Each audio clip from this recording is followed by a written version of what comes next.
Hey everyone, before we jump into this crazy story that's got me shaking my head even now, drop a comment below letting me know where you're tuning in from. Maybe a cozy suburb in Texas, a bustling condo in Chicago, or that quiet cabin by the lake in Wisconsin. I just love seeing how these tales of everyday drama and sweet payback spread across the map. So there I was, settling into my seat on this red-eye flight from Chicago to Seattle. The cabin lights dim and warm like a late-night diner, air thick with that mix of coffee breath and fresh wipes, my laptop bag tucked away nice and snug, when my business partner Jenna lets out this long, easy sigh next to me. She's 38, sharp as a tack, built our marketing firm from nothing over the past 6 years, always the one keeping things steady with her no-nonsense vibe in that neat gray blazer. Finally, she whispers, brushing back her dark curls. No hiccups? Clear skies ahead? Yeah, I had to chuckle at that, because with Jenna, hope's her secret weapon, but life's got a way of throwing curveballs, and man, this one came swinging hard. It started with this sharp voice cutting through the shuffle of boarding like a knife. "Excuse me, hey, what's the deal here?" And suddenly all eyes snap forward, where this woman in a flashy red sundress, plunging neckline like she's headed to a beach party, not a cross-country haul, plants herself wide in the aisle, her curly auburn hair catching the overhead glow, face already pink with fury, or maybe just the rush from the terminal. She's pointing right at Jenna's spot, our first-class aisle seat 3B that we'd booked months back for this big client pitch in Seattle, and barks out, "That's my seat. I paid top dollar for it. Move." Jenna freezes for a beat, then tilts her head calm as ever. "Sorry, must be a mix-up," pulling out her boarding pass smooth like she's diffusing a boardroom spat. But this lady, let's call her Carla, doesn't even glance at it, just scoffs loud. "Fake ticket, people pull that crap all the time online. I upgraded for this. It's mine." And I can feel the whole cabin hold its breath. Folks pausing with their bags half stowed, a guy in the row behind adjusting his cap like he's settling in for a show. Carla stomps closer, her flip-flops smacking the carpet, wafting this overpowering vanilla scent that hits like a wall, and towers over us with hands on hips. "Listen, I'm not cramming into coach for 4 hours. I've got bad knees from chasing my grandkids around, and you two look like you could handle the squeeze back there." Her voice dripping with that entitled edge, like she's the queen of the skies, and I catch a glimpse of her own pass peeking from her bag, row 28C clear as day. Jenna stays cool. "I get it. Travel's rough, but this is our spot. Company expense, confirmed at the gate." But Carla's not having it, her eyes narrowing. "Double-booked scam. Airlines do it to folks like me all the time, thinking we won't fight back because we're not in suits like you corporate types." And there's this undercurrent to her rage. Later I pieced it together from whispers in the cabin.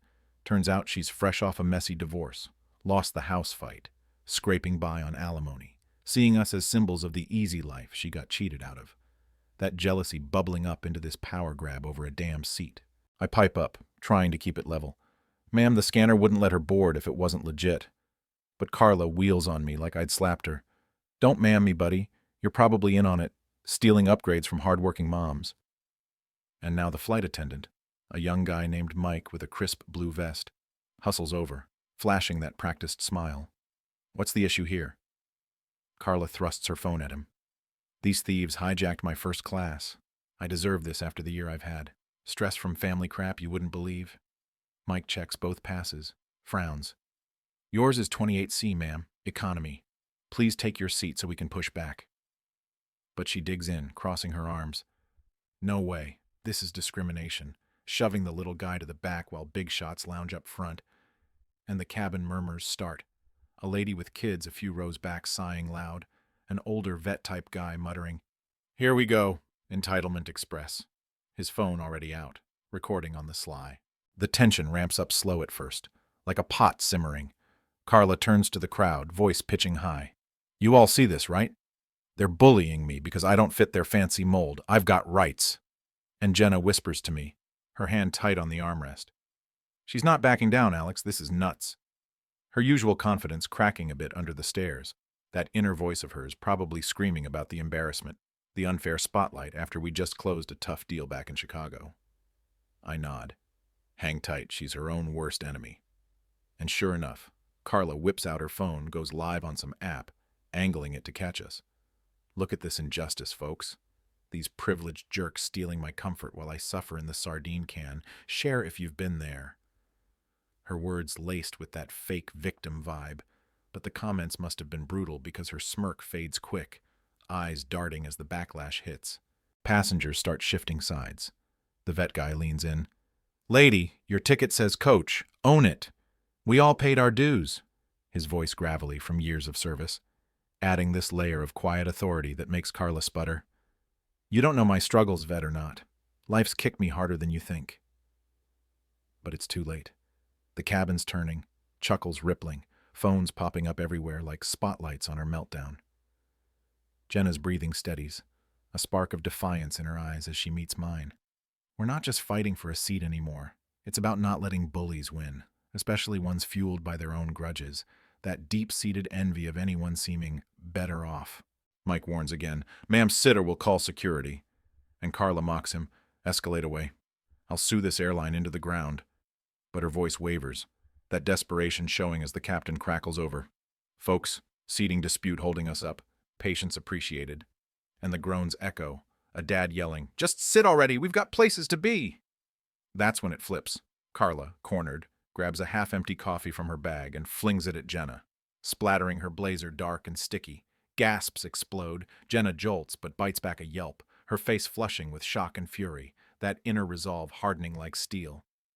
"You crossed a line," she hisses low, and I dab at the mess with napkins, pulse racing, thinking this woman's unhinged jealousy just turned physical. Security storms in, two burly officers in gray uniforms. "Ma'am, comply or you're off," Carla thrashes. "Assault! I'll ruin you all." But they pin her arms gentle but firm, her phone tumbling, live stream capturing her wild-eyed rage as they haul her down the aisle, flip-flops flailing, screams fading into the jet bridge like a bad dream evaporating. The door slams shut, and the cabin erupts in claps, whistles, that vet guy nodding at us. "Good on you for standing firm." Mike apologizes profuse, drinks on us, sorry for the circus, and Jenna cracks a wry smile. "Make it a double scotch. Earned it." We finally taxi out, the hum of engines soothing the chaos, and as we level off, Jenna and I trade looks, that shared relief mixed with a quiet high. We'd turned her attack into our win, exposing how personal grudges can poison public spaces, how one person's unresolved baggage spills over onto innocence.